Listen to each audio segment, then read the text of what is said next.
Hello, ಎಲ್ರಿಗೂ ನಮಸ್ಕಾರ. Welcome back to my YouTube channel. ನಾವಿವತ್ತು ಜಗನ್ನಾಥ್ ಟೆಂಪಲಿಗೆ ಹೋಗ್ತಾ ಇದ್ದೀವಿ. ನೋಯ್ಡಾದಲ್ಲಿರೋದು ಜಗನ್ನಾಥ್ ಟೆಂಪಲ್. ಹೇಗಿದೆ ಅಂತ ಎಲ್ಲ ತೋರಿಸ್ತೀನಿ. ನೀವೆಲ್ಲರೂ ಹೇಗಿದ್ದೀರಾ? ನಾವಿಲ್ಲಿ ಚೆನ್ನಾಗಿದ್ದೀವಿ.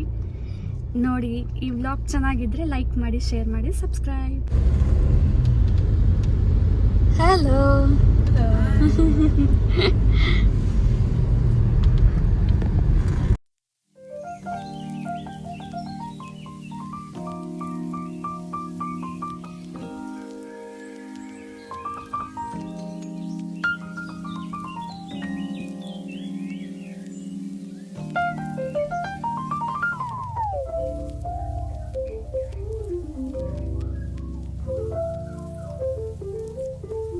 ನಾವೆಲ್ಲ ಫಸ್ಟ್ ಟೈಮ್ ಹೋಗ್ತಾ ಇರೋದು. ಕಾರ್ತಿಕ್, ನೀವು?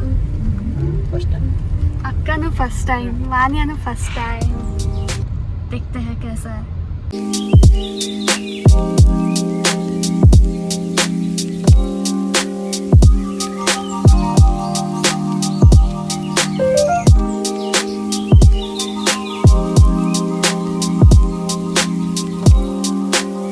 ನಾವು ಟೆಂಪಲಿಗೆ ರೀಚ್ ಆಗಿದ್ದೀವಿ. ನಮ್ಮ ಮನೆಯಿಂದ ಟೆಂಪಲಿಗೆ 15 ಮಿನಿಟ್ಸ್ ಇತ್ತು ಡಿಸ್ಟೆನ್ಸ್. ಸೇಮ್ ಜಗನ್ನಾಥ್ ಟೆಂಪಲ್ ಒಡಿಸ್ಸಾದಲ್ಲಿ ಹೆಂಗಿದೆಯೋ ಹಾಗೆ ಇಲ್ಲಿ ನೋಯ್ಡಾದಲ್ಲೂ ಮಾಡಿದ್ದಾರೆ. ನಾನು ರೀಚ್ ಆಗಿದ್ದೀವಿ, ತೋರಿಸ್ತೀನಿ, ನಿಮಗೆ ತೋರಿಸ್ತೀನಿ. ಅಲ್ಲಿ ಹೋಗಬೇಕು, ಸ್ಟೆಪ್ಸ್ ಹತ್ಕೊಂಡು ಹೋಗಬೇಕು. ಇವಾಗ ಹೋಗೋಣ. ನಾನೀಗ ನಡ್ಕೊಂಡು ಹೋಗ್ತಾ ಇದ್ದೀನಿ.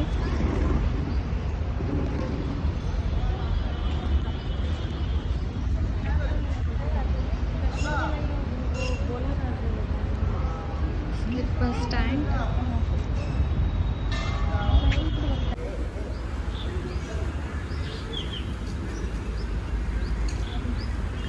ಇದು ಎಷ್ಟು ಸ್ಟೆಪ್ಸ್ ಇದೆ ಅಂತ ಹೇಳ್ತಾ ಇದ್ರೆ ಕರ್ತೆ?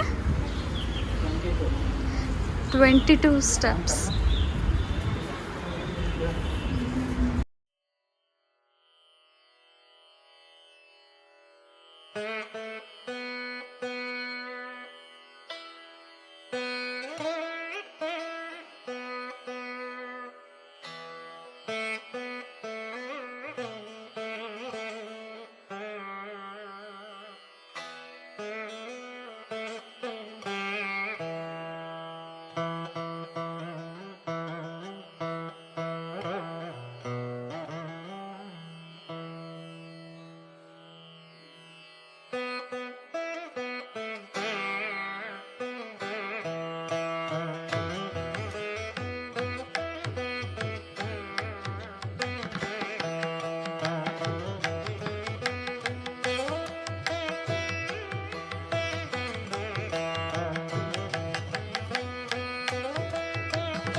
ಬಸವಣ್ಣ ಕಿವಿಲಿ ನಾವೇನಾದ್ರು ಒಂದು ವಿಶ್ ಕೇಳ್ಕೊಂಡ್ರೆ ಅದು ಆಗತ್ತೆ ಅಂತ ಎಲ್ಲರೂ ಹೇಳ್ತಾರೆ. ಅದಕ್ಕೆ ನಾನು ಕೇಳ್ಕೊತಾ ಇದ್ದೀನಿ, ಹೋಪ್ಫುಲಿ ಆಗಲಿ. ದರ್ಶನ ಎಲ್ಲ ತುಂಬ ಚೆನ್ನಾಗಾಯಿತು. ಇವಾಗ ಪ್ರಸಾದ ಕೊಡ್ತಾರಂತೆ, ಪ್ರಸಾದ ತೊಗೊಳಕ್ಕೆ ಅಂತ ಹೋಗ್ತಾಯಿದ್ದೀವಿ. ನಿಮಗೆ ದರ್ಶನ ಹೆಂಗೆ ಅನಿಸ್ತು ಕಾರ್ತಿಕ್? ಟೆಂಪಲ್ ಹೆಂಗೆ ಅನಿಸ್ತು?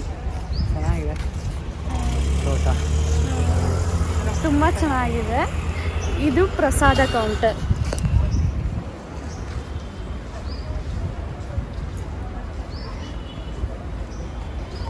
ಇನ್ನೂ ಕನ್ಸ್ಟ್ರಕ್ಷನ್ ನಡೀತಾ ಇದೆ. ಈ ವ್ಲಾಗ್ ನಿಮಗೆ ಇಷ್ಟ ಆಯಿತು ಅಂತ ಅನ್ಕೊಂತೀನಿ. ಟೆಂಪಲ್ ಅಂತೂ ತುಂಬಾ ಚೆನ್ನಾಗಿತ್ತು. ಒಡಿಸ್ಸಾದಲ್ಲಿ ಹೆಂಗಿದೆಯೋ ಹಂಗೆ ನಾನಂತೂ ಹೋಗಿಲ್ಲ, ಕಾರ್ತಿಕ್ ಹೋಗಿದ್ದಾರೆ. ಕಾರ್ತಿಕ್ ಹೋಗಿದ್ದೀರಲ್ಲ ಒಡಿಸ್ಸಾ? ಅವರಿಗೂ ಜ್ಞಾಪಕ ಇಲ್ಲ, ಬಟ್ ತುಂಬ ಚೆನ್ನಾಗಿತ್ತು. ಅಲ್ಲಿಗೆ ಹೋಗೋಕ್ಕಾಗ್ದಿಲ್ಲ ಇರೋರು ಇಲ್ಲೇ ಹೋಗ್ಬೋದು. ಈ ವ್ಲಾಗನ್ನ ಇಲ್ಲೇ ಎಂಡ್ ಮಾಡ್ತಾ ಇದ್ದೀನಿ. ನಿಮಗೆ ಇಷ್ಟ ಆಯಿತು ಅಂದರೆ ಪ್ಲೀಸ್ ಲೈಕ್ ಮಾಡಿ, ಶೇರ್ ಮಾಡಿ, ಸಬ್ಸ್ಕ್ರೈಬ್ ಮಾಡಿ.